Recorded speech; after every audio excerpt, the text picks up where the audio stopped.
This holiday season, I've just been reading this book, Management Skills for Everyday Life.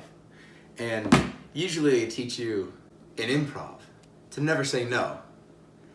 And I like to bring that spirit into the office.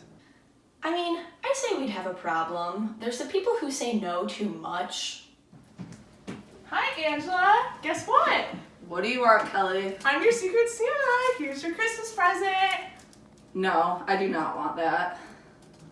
Well, fine. I hope you have an awful Christmas. You too. I thought this was the perfect gift for Angela. I mean, she's smiling. I'm smiling. It's what the world needs. How could she not love it? I can't believe Kelly thought I'd want that. It's so ugly. It looks worse than her clothes. I mean, come on. Didn't even have sprinkles in it. And there's the people who don't say no enough. So I just got this new sweater for the holiday Christmas party, and I think it's kind of perfect. I'm just gonna ask Pam. Dr. Mifflin? No, Michael's in a meeting. Yes. I'll have him get back to you. Yes, excuse me? Do you think this is good for the holiday party? Um, It's kind of cool, right? Yes, it's perfect. Cool. Yes. So Meredith asked me about her sweater for the Christmas party, and, I think it... Oh, should I have said no? And then there's just the people that say yes to outrageous requests.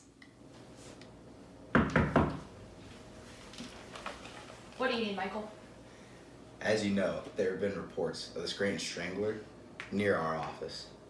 So I need you to run a security task force. Is that a dagger? Can I use it? Yes, that's probably for the best. Fact. I do not have time for this. But also, I don't say no to Michael. Fact. I just need you to keep everyone in the office safe, keep it quiet, and keep an eye on Toby. Gotcha, boss. It's a solo mission. Does anyone know what this is about? I bet it's about the Scranton Strangler. I bet it's something stupid. Scranton Strangler. I really don't care what this is about. Hey guys, I feel that we need to learn how to say no better in this office. So I brought in Mark Brown. Yeah, so this really wasn't Michael's idea. Corporate has a new training program, so we're required to do this how to say no thing. Hey guys, how you doing today? So Michael, your boss, brought me in here today. He said we've been having some problems, communicating properly in the workplace, especially with saying no to tasks that we might not be able to handle. So I have 4 professional techniques you can use, not only in the workplace, but also in your everyday lives, just to kind of give you a respectful out in certain situations that you don't know how to handle otherwise. So the 4 methods I have are reference, referral, connection, and last resort. So we'll start with reference because I think it's pretty much the easiest to understand. So if there's information that either you're not quite sure on, or maybe you don't have the time to delve into with a colleague or anyone in your life, this is a really good method to use. False. I never need to reference anything. Well, that may be true, and I do appreciate your take. Me personally, I had a communications major in undergrad, and in my day-to-day and professional life, I still, there's questions I don't have the answer to. So one thing I like to reference is management skills for everyday life.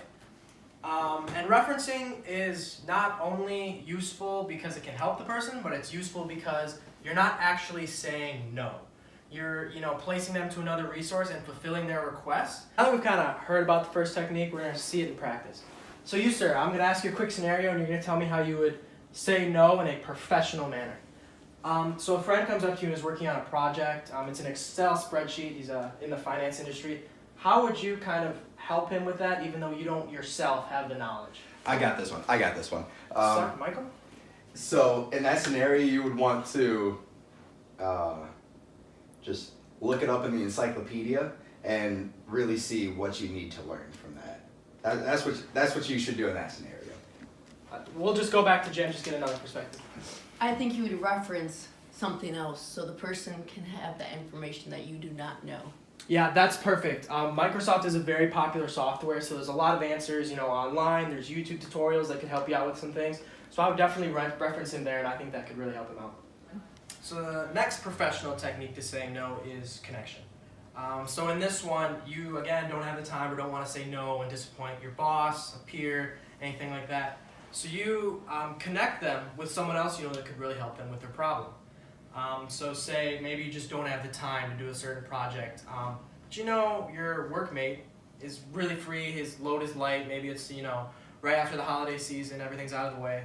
Maybe you could refer and connect your boss to him, and your boss won't be disappointed, and that person actually has the time and the resources to be able to help with the issue.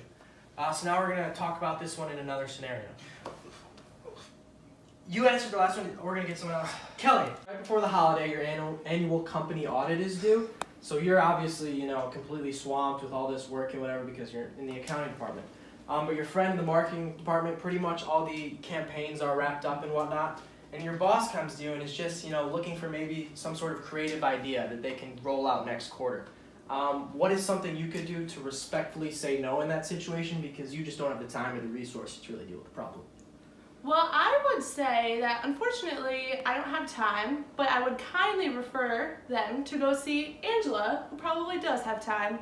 That's very good. Another suggestion kind of to go off that is you don't even have to mention that you don't have time because that could kind of possibly put a little bit of a negative air on you. What you could say instead is, oh, you know, that's a very important problem. I think I have someone that would be able to help you better than I can because they are in the marketing department and creativity is their expertise.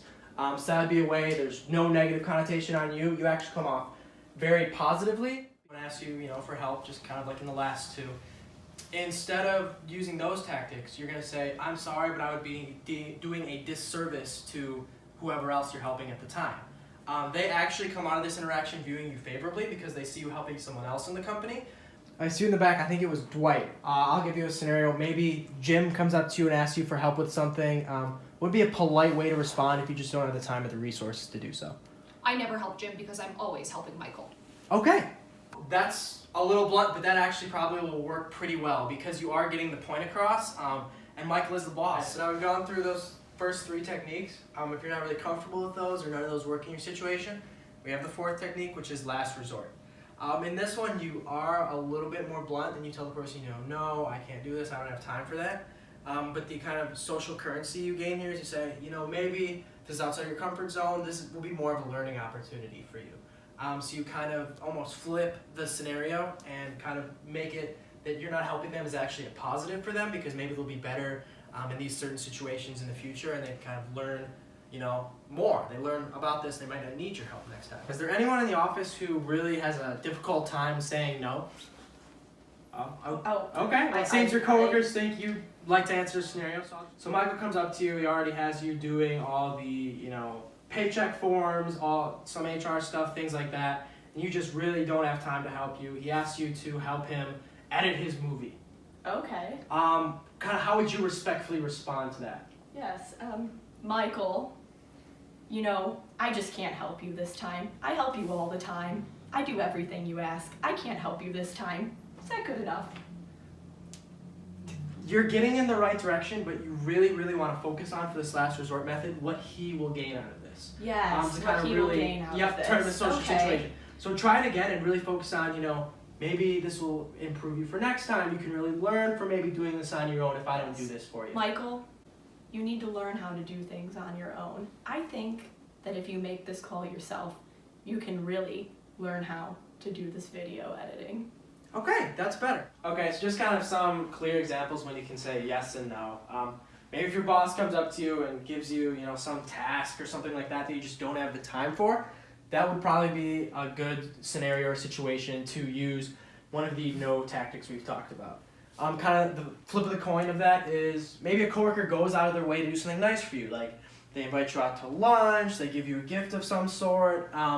Even if you don't necessarily like it or want to go out to lunch with them, it's just kind of would be positive for you to say yes in that situation. Any questions for Mark? Yeah, how are we ever going to use this in real life? Well, it's I'm just kidding. Alright, big hand for Mark, big hand for Mark. Alright, let's go. I think we all learned a lot from the meeting. We all got a lot out of it today, and we're gonna be better as a family. And there's just a quote I wanted to share that I really like. Managers who don't listen to others are unlikely to hear important info. Paula J. Caproni, Michael G. Scott.